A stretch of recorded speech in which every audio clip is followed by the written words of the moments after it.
Hey, Pete here for Studio Live today. Now, GarageBand for iOS is awesome and amazing, and I love using it. But one of the frustrating things is with all of the changes and all of the updates, learning some of the new functions and how to use some of these new instruments can be challenging. And in this video, I'm going to show you how you can get help right within the GarageBand app when you're using something you don't know how to use. Let's go.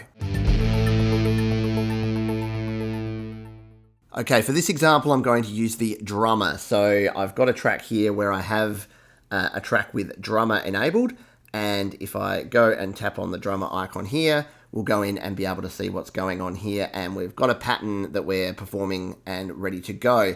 Now, if I know my way around here, I can go ahead and adjust all of these parameters and get everything exactly as I want it. But what if I didn't know what some of these functions actually meant? Well, this handy dandy little button at the very top right corner, the little question mark, will give us help. And I know it sounds pretty obvious, but it's something that I haven't used forever and I didn't know existed originally. I'd battle my way through, and it's so much easier if you do this. So we tap on the help option. We suddenly get all of these context boxes popping up that tell us how we can actually utilize this. So for over here, we've got drag the puck to adjust the drummer's performance between simple, complex, loud, and soft. Well, that's pretty straightforward.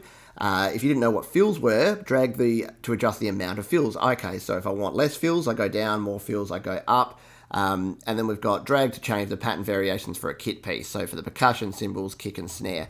So that's good, but it doesn't give us a whole lot of additional information or context. What if we want more? Well, a lot of these, you'll notice here up the top here, we've got this learn more about the control bar. And down here, we've got learn more about the drummer.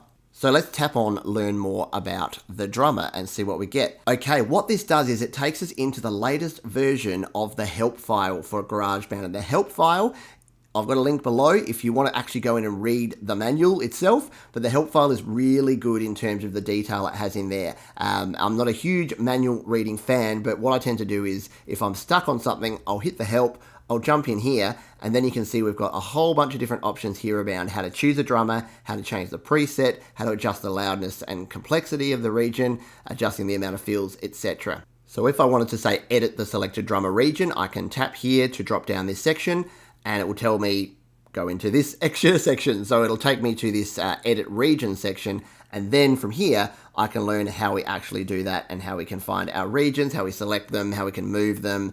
I can tap in here, and it will tell me move a region forward and back, drag to the left to align, move a region to another track, so you can drag and take it to a different track. There we go. So we can tap and move regions just like that. So it's a really quick way to get yourself some help. Obviously, watching my videos is a good way to get some more in-depth help, but if you are struggling with a particular instrument or a particular part of GarageBand, I highly recommend hitting that question mark button, jumping into the help file, and it's really going to give you a quick answer and hopefully get you back to creating your music and not struggling with the interface or the application. I hope you found that useful, and I'll see you next time.